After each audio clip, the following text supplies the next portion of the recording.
talk to you guys about.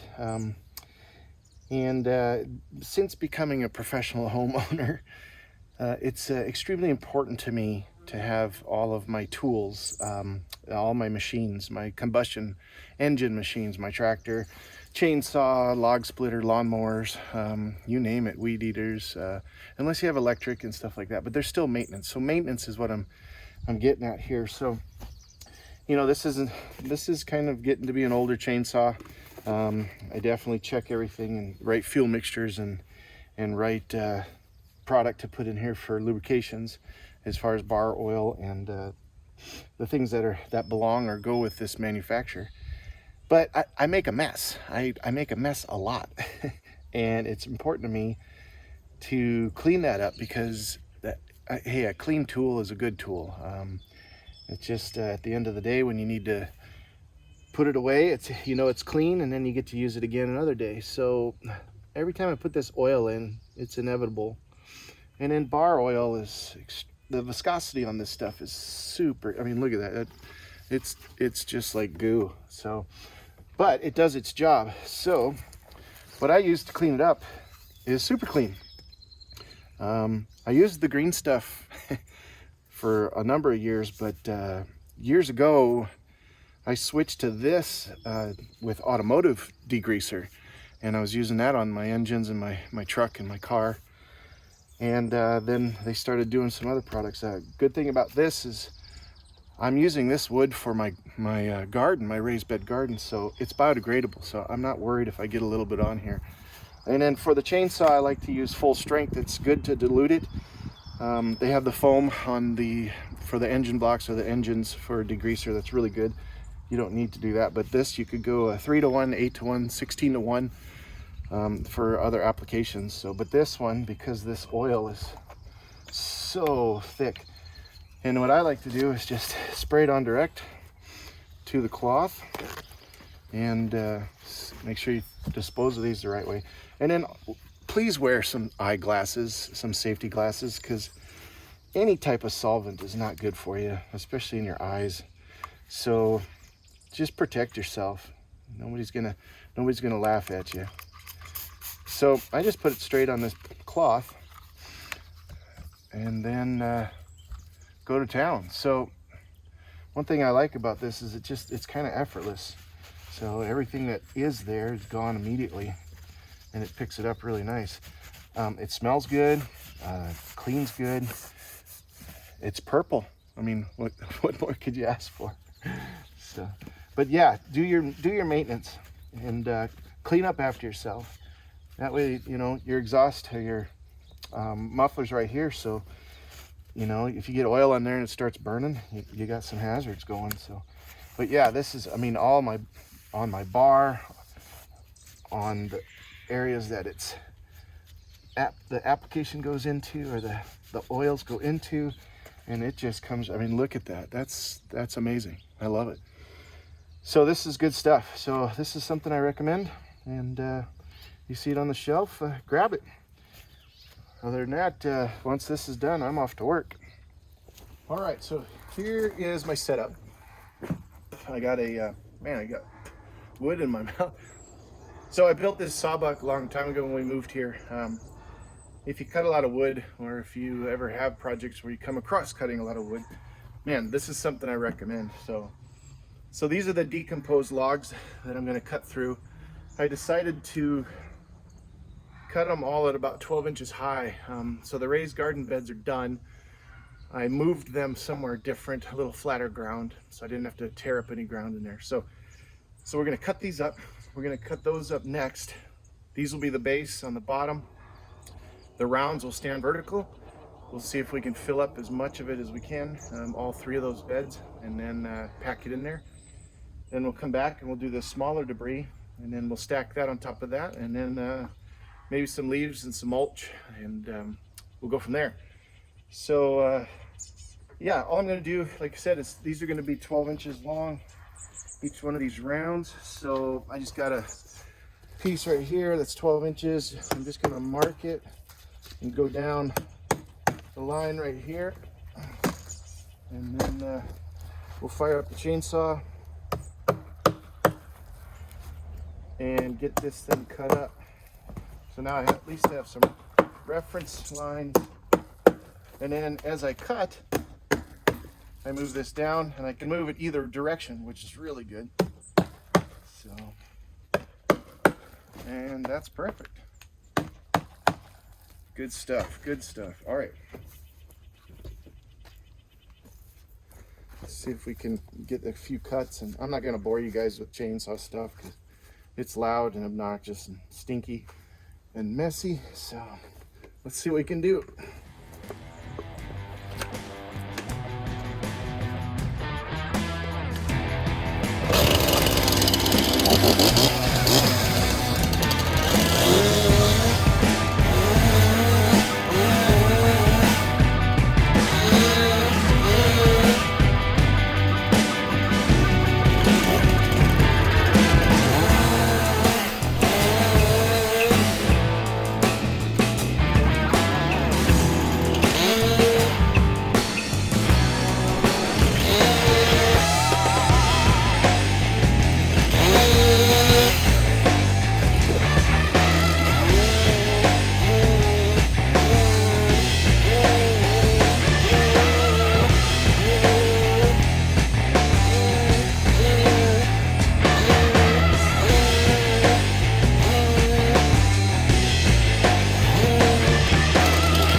What a great tool. Boy, I hope this tractor lasts me a long time. So now everything's cut to 12-inch lengths, and it's as easy as filling it in. So this bed here was a little uneven, so I had to put some boards on the inside, on the edges, so we get the ground. I didn't plow the ground. I could have, I guess. Maybe I should have, but no big deal. These are going to just be filled with dirt and vegetables and good stuff to eat. So the idea is to get this as packed as possible so the dirt doesn't settle too much when you do fill this in. And these little guys, I guess I could put in between here, which will help out tremendously. And then you just keep going until this sucker is full. And then we'll do that to all three of these. Well, let's put this little guy in here. That's perfect. Another little one. So up behind me right now, while I was cutting the wood with a chainsaw, mind you, with a chainsaw, loud, I had two eagles just swoop in. They're sitting right here in a tree, and they both swooped down and tried to get the neighbor's ducks. So I went over there and scared them, but they looked at me like, yeah, right, mister. So they're still sitting there, and they've already lost a duck. They had 5, so gosh darn eagles. I mean, they're massive, but boy, are they conniving. If they want to eat something, they're going to eat something.